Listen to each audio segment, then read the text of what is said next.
ये स्टूडेंट जे एडवांस 2021 एक conic section का क्वेश्चन हम डिस्कस करेंगे. Let E be the parabola y square is equal to 8x the p is from -2 to 4 and let q and q dash be two distinct points on E such that line PQ and PQ dash are tangent to E. E अपने पास एक parabola है. Let F be the focus of E, then which one of the following statement is an R? Conic section बहुत ही important concept in हम बात करें अपने पास से coordinate geometry का, ये एडवांस पॉइंट ऑफ व्यू से वहां के अकॉर्डिंग हम बात करने वाले हैं. Triangle P F Q is a right angle triangle.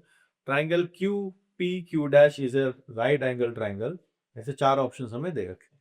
एक से ज्यादा ऑप्शंस करेक्ट होते हैं तो एक स्टूडेंट्स की उस टाइम पे एक्चुअल सिचुएशन क्या थी, कितने स्टूडेंट्स इसको सही किया, आप देख सकते हैं. इज एन आर ट्रू है, यानी क्वेश्चन जो पूछा गया है एमसीक्यू में पूछा गया. यहीं पर अगर हम देखें करेक्ट ऑप्शन पूरे इंडिया में अगर हम देखें तो 9.94 एंड 10% के आसपास स्टूडेंट ऐसे थे जिनों का कॉनिक सेक्शन बहुत अच्छा था. एक अच्छा रहे और क्वेश्चन में अटेम्प्ट नहीं किया पेपर में तो कोई मतलब नहीं. अच्छा भी था, अटेम्प्ट भी किया, मार्क्स भी लेकर आए. वहीं पर पार्शियल मार्किंग के हिसाब से 44% स्टूडेंट ऐसे जिन्होंने पार्शियल मार्किंग स्कोर किया. तो देख सकते हो नियरली अबाउट 54% स्टूडेंट्स का कॉनिक सेक्शन अच्छा है. और आप बताइए छोड़ के जा रहे हैं. छोड़ना नहीं, स्टॉकी को स्कोर कर भी चला है. गलत वाला 13% है, -2 30% है, 0 मार्क्स सिक्योर किया. ठीक है, कॉनिक सेक्शन की बात करते हैं. यहाँ पर पैराबोला के बारे में बातचीत चल रहा है. पढ़ते हैं, क्वेश्चन को सॉल्व करने की कोशिश करते हैं. सबसे पहले जो हमारे पास है पैराबोला है वो है y square is equal to 8x है. तो अगर हम इसका फोकस निकालना चाहें तो फोकस आपके पास है a,0 आता है. वो आपके पास जब इसका कंपैरिजन स्टैंडर्ड वाला पैराबोला है तो a की वैल्यू 2 है, तो ये फोकस हमारे पास से आ चुका है 2,0. ठीक है. वही अगर हम इसके डायरेक्ट्रिक्स को लिखना चाहें, डायरेक्ट्रिक्स आती है x plus a is equal to 0, यानी मेरे पास से x plus 2 is equal to 0 है. x कोऑर्डिनेट -2 आता है. ठीक है, एक पैराबोला है, बात बनाते हैं, प्लॉट करते हैं.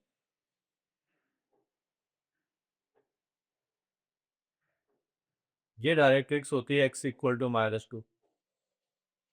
बोला क्या है, पढ़िए. एक पॉइंट है -2,4. ये रहा -2 को, ये तो इसी लाइन पर होगा.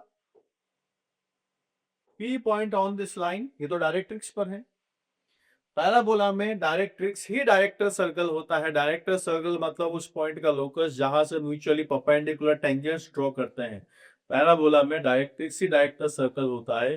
तो जब आपने यहां से इसके ऊपर दो टेंजेंट ड्रॉ की होंगी तो उनके बीच का एंगल हमारे पास क्लियर हो गया है कि उनके बीच का एंगल क्या होगा. That's going to be a right angle.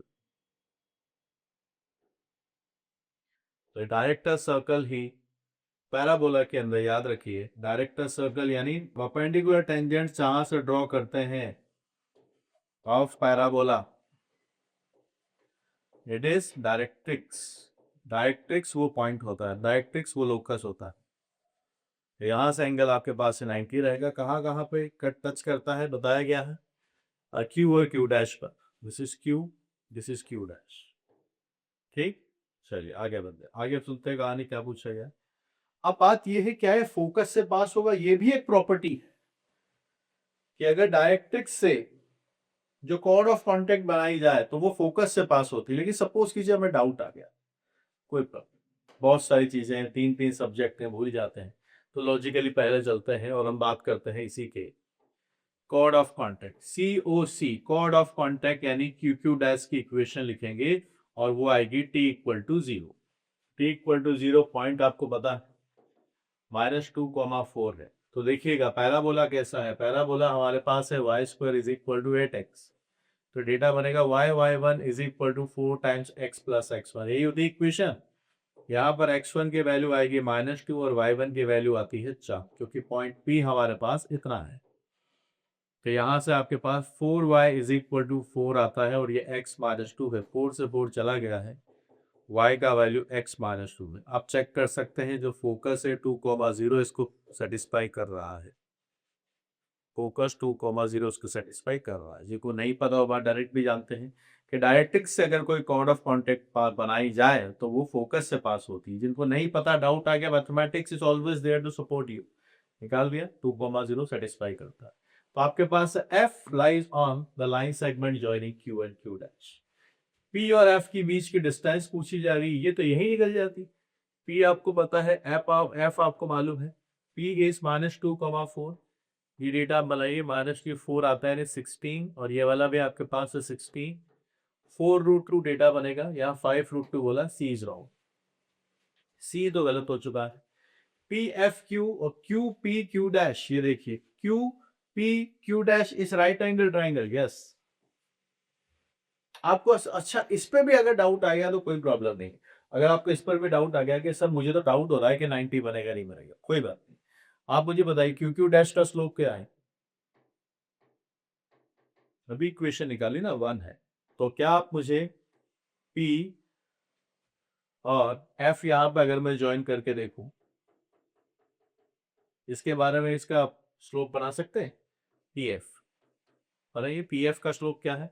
F आपको पता है, P आपको पता है, तो P आपके पास है, स्लोप है 4 माइनस PF, पॉइंट लिख लेते हैं, -2,0 and the focus is 2,0। 4 minus 0, -2 -2, I am getting -1।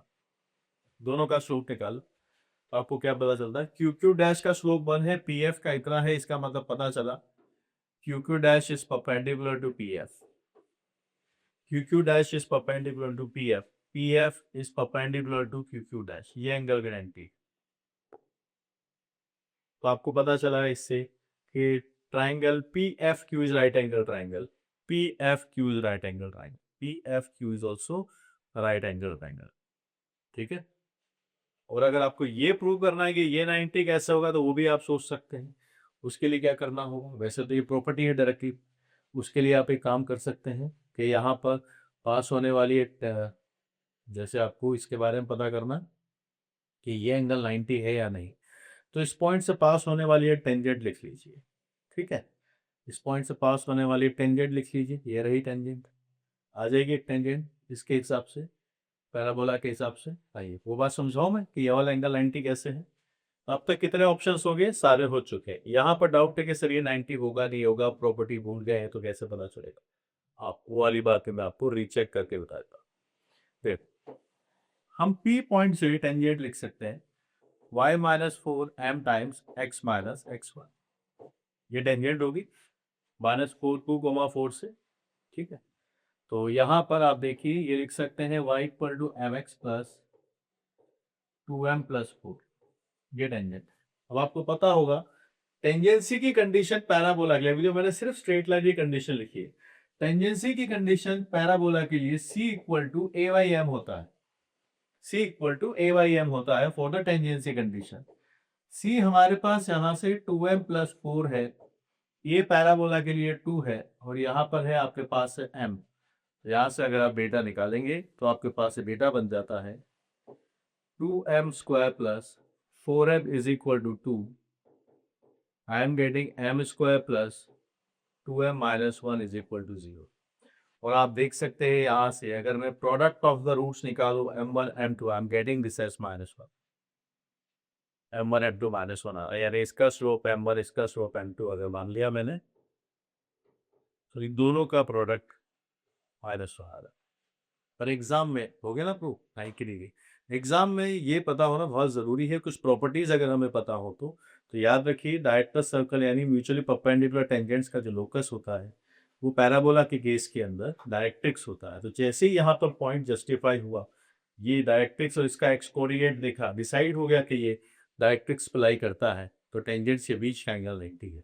और फिर वहां से जो भी फोकल कोड होगी फोकस से पास हो, हालांकि हमने ये भी यहाँ पर आपको चेक करके बताया, तो ये दो के रिजल्ट तो आप डायरेक्टली बता सकते हो। अब जितना ज़्यादा जो इसके ऊपर फ्रेंडली होंगे, जितनी ज़्यादा प्रैक्टिस आपने इसके ऊपर कर रखी होगी, उतनी ज़्यादा आपकी स्पीड होगी, और जितनी स्पीड होगी उतना आप कम टाइम में सॉल्व करेंगे, बचे हुए टाइम को किसी और क्वेश्चन में लगाएंगे। कितने स्टूडेंट्स ने इसको जस्टिफाई किया है वो भी आप देख सकते हैं। अगर तो आपने देखा होगा कॉनिक सेक्शन जिससे स्टूडेंट इतना सोचते हैं, 54% स्टूडेंट ऐसे थे जेईई एडवांस के अंदर जिन्होंने कॉनिक सेक्शन के पैराबोला क्वेश्चन को अटेम्प्ट किया। तो आप भी पढ़िए, इसको अच्छे से पढ़िए, छोड़ कर नहीं जाना है इस चैप्टर को।